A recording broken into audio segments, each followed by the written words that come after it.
Les damos la más cordial bienvenida a la Biblia Católica en un año. Hoy es el día 144. Desde la Parroquia de la Virgen de la Anunciación, le doy gracias a Dios por tu presencia. Hoy vamos a ver tres textos del segundo libro de Samuel, capítulos 10 al 12, el Salmo 136 y del Evangelio según San Marcos, capítulo 13, versículos del 14 al 37. Como en toda lectura de la Escritura, siempre pedimos el auxilio del Espíritu Santo. Espíritu Santo, fuente de toda luz, ilumínanos. Espíritu Santo, fuente de toda luz, ilumínanos.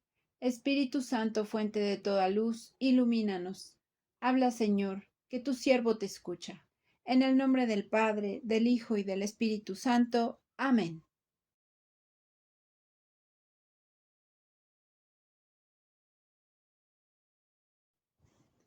Al comienzo del año, en la época en que los reyes salen de campaña, David envió a Joab con sus servidores y todo Israel, y ellos arrastraron a los amonitas y sitiaron Rabá. Mientras tanto, David permanecía en Jerusalén. Una tarde, después que se levantó de la siesta, David se puso a caminar por la azotea del palacio real, y desde allí vio a una mujer que se estaba bañando. La mujer era muy hermosa. David mandó averiguar quién era esa mujer, y le dijeron: pero si es Betsabé, hija de Eliam, la mujer de Urías, elitita. Entonces David mandó unos mensajeros para que se la trajeran.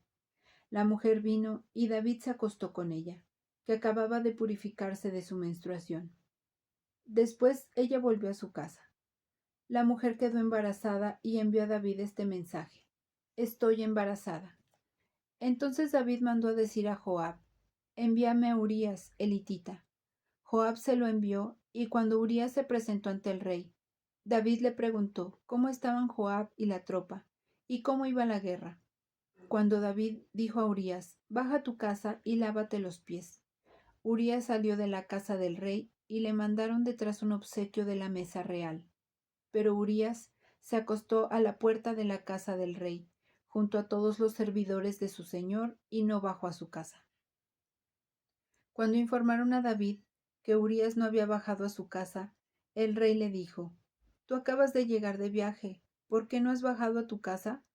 Urías respondió a David: el arca, Israel y Judá viven en tiendas de campaña. Mi señor Joab y los servidores de mi señor acampan a la intemperie. ¿Y yo iré a mi casa a comer, a beber y a acostarme con mi mujer? Por la vida del Señor y por tu propia vida, nunca haré una cosa así. David dijo entonces a Urías: quédate aquí todavía hoy y mañana te dejaré partir. Urías se quedó en Jerusalén aquel día y el día siguiente. David lo invitó a comer y a beber en su presencia y lo embriagó. A la noche, Urías salió y se acostó junto a los servidores de su señor, pero no bajó a su casa. A la mañana siguiente, David escribió una carta a Joab y se la mandó por intermedio de Urías. En esa carta había escrito lo siguiente: pongan a Urías en primera línea, donde el combate sea más encarnizado, y después déjenlo solo, para que sea herido y muera. Joab, que tenía cercada la ciudad, puso a Urías en el sitio donde sabía que estaban los soldados más aguerridos. Los hombres de la ciudad hicieron una salida y atacaron a Joab. Así cayeron unos cuantos servidores de David y también murió Urías elitita. Joab envió a David el parte de batalla y dio esta orden al mensajero: Cuando, cuando termines de comunicar al rey el parte de batalla, si él se enfurece y te dice: ¿por qué se acercaron tanto a la ciudad para librar el combate? ¿No sabían que arrojaron proyectiles desde lo alto de la muralla? ¿Quién hirió mortalmente a Abimelech, hijo de Erubeal? ¿No fue una mujer la que le arrojó una piedra de molino desde lo alto del muro y así murió en Tebes? ¿Por qué se acercaron tanto a la muralla? Entonces tú le dirás: también ha muerto tu servidor Urías elitita. El mensajero partió y fue a comunicar a David todo lo que Joab le había mandado decir. El mensajero dijo a David: esa gente logró sacarnos ventaja, Hicieron una salida contra nosotros en campo raso, pero los hicimos retroceder hasta la entrada de la ciudad. Entonces los asquerosos dispararon contra tus servidores desde lo alto del muro, y murieron unos cuantos servidores del rey. También murió tu servidor Urías, el hitita. David respondió al mensajero: Esto es lo que le dirás a Joab. No te preocupes por lo que ha sucedido. La espada devora hoy a este y mañana a aquel.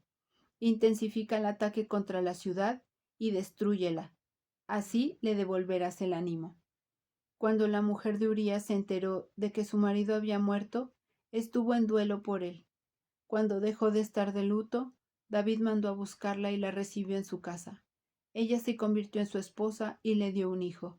Pero lo que había hecho David desagradó al Señor.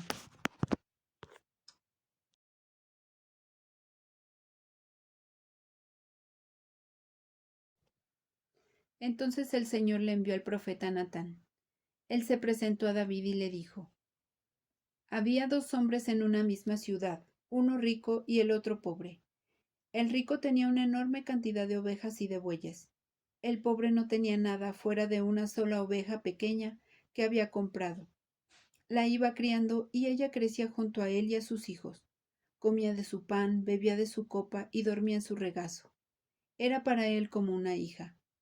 Pero llegó un viajero a la casa del hombre rico, y éste no quiso sacrificar un animal de su propio ganado para agasajar al huésped que había recibido. Tomó en cambio a la oveja del hombre pobre y se la preparó al que había llegado de visita.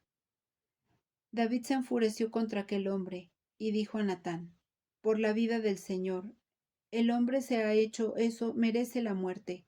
Pagará 4 veces el valor de la oveja por haber obrado así y no haber tenido compasión. Entonces Natán dijo a David: Ese hombre eres tú. Así habla el Señor, el Dios de Israel. Yo te ungí rey de Israel y te libré de las manos de Saúl. Te entregué la casa de tu Señor y puse a sus mujeres en tus brazos. Te di la casa de Israel y de Judá. Y por si esto fuera poco, añadiría otro tanto y aún más. ¿Por qué entonces has despreciado la palabra del Señor, haciendo lo que es malo a sus ojos? Tú has matado al filo de la espada a Urías, el hitita. Has tomado por esposa a su mujer, y a él lo has hecho morir bajo la espada de los amonitas. Por eso la espada nunca más se apartará de tu casa, ya que me has despreciado y has tomado por esposa a la mujer de Urías, el hitita. Así habla el Señor: Yo haré surgir de tu misma casa la desgracia contra ti. Arrebataré a tus mujeres ante tus propios ojos, y se las daré a otro, que se acostará con ellas en pleno día, porque tú has obrado ocultamente, pero yo lo haré delante de todo Israel a la luz del sol. David dijo a Natán: He pecado contra el Señor. Natán le respondió: El Señor por su parte ha borrado tu pecado, no morirás. No obstante, porque con esto has ultrajado gravemente al Señor, el niño que te ha nacido morirá sin remedio. Y Natán se fue a su casa. El Señor hirió al niño que la mujer de Urías había dado a David, y él cayó gravemente enfermo. David recurrió a Dios en favor del niño, ayunó rigurosamente y cuando se retiraba por la noche se acostaba en el suelo. Los ancianos de su casa le insistieron para que se levantara del suelo, pero él se negó y no quiso comer nada con ellos. Al 7.º día, el niño murió. Los servidores de David no se atrevían a darle la noticia, porque se decían: si cuando el niño estaba vivo le hablábamos y no nos escuchaba, ¿cómo le vamos a decir que el niño está muerto? Es capaz de hacer un disparate. Pero David advirtió que sus servidores hablaban sigilosamente entre ellos y comprendió que el niño había muerto. Entonces les preguntó: ¿Ha muerto el niño? Y ellos le dijeron: sí, está muerto. David se levantó del suelo, se bañó, se perfumó y se cambió de ropa. Luego entró a la casa del Señor y se postró. Una vez que volvió a su casa, pidió que le sirvieran de comer y comió. Sus servidores le dijeron: ¿Qué modo de proceder es este? Cuando el niño estaba vivo ayunabas y llorabas, y ahora que él ha muerto te levantas y te pones a comer. Él respondió, mientras el niño vivía, yo ayunaba y lloraba, pensando, quién sabe, a lo mejor el Señor se apiada de mí y el niño se cura. Pero ahora que está muerto, ¿para qué voy a ayunar? ¿Acaso podré hacerlo volver? Yo iré hacia él, pero él no volverá hacia mí. David consoló a Betsabé su mujer y se unió a ella. Ella concibió y dio a luz un hijo, al que llamó Salomón. El Señor lo amó y por medio del profeta Natán mandó ponerle el sobrenombre de Yedidá, que significa amado del Señor, conforme a la palabra del Señor. Joab atacó a Rabá de los amonitas y tomó la ciudad real. Luego envió mensajeros a David para decirle, acometí contra Rabá y conquisté también la ciudad de las aguas. Ahora reúne el resto del ejército y acampa contra la ciudad para tomarla. No sea que la tome yo y se la lleve con mi nombre. David reunió todo el ejército, fue a Rabá, la atacó y la tomó. Después David tomó la corona de la cabeza del dios Milcom y comprobó que pesaba 1 talento de oro. La corona tenía una piedra preciosa que fue colocada sobre la frente de David. Él se llevó también de la ciudad un enorme botín. En cuanto a la población, la hizo salir de la ciudad, la obligó a trabajar con sierras, con picos de hierro y hachas, y la empleó en los hornos de ladrillos. Lo mismo hizo con todas las ciudades de los amonitas. Luego David y todo el ejército se volvieron a Jerusalén. Del Santo Evangelio según San Marcos, capítulo 13, versículos del 14 al 37. Cuando vean la abominación de la desolación usurpando el lugar que no le corresponde, el que lea esto, entiéndalo bien. Los que estén en Judea, que se refiguren en las montañas. El que esté en la azotea de su casa, no baje a buscar sus cosas. Y el que esté en el campo, que no vuelva atrás a buscar su manto.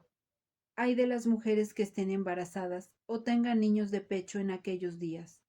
Rueguen para que no suceda en invierno, porque habrá entonces una gran tribulación, como no la hubo desde el comienzo del mundo hasta ahora, ni la habrá jamás. Y si el Señor no abreviara ese tiempo, nadie se salvaría, pero lo abreviará a causa de los elegidos. Si alguien les dice entonces, el Mesías está aquí o está allí, no lo crean, porque aparecerán falsos mesías y falsos profetas que harán milagros y prodigios, capaces de engañar, si fuera posible, a los mismos elegidos. Pero ustedes tengan cuidado, yo los he prevenido de esto. En ese tiempo, después de esa tribulación, el sol se oscurecerá, la luna dejará de brillar, las estrellas caerán del cielo, y los astros se conmoverán, y se verá al Hijo del Hombre venir sobre las nubes, lleno de poder y de gloria. Y él enviará a los ángeles para que lo congreguen a sus elegidos, desde los 4 puntos cardinales en un extremo al otro del horizonte.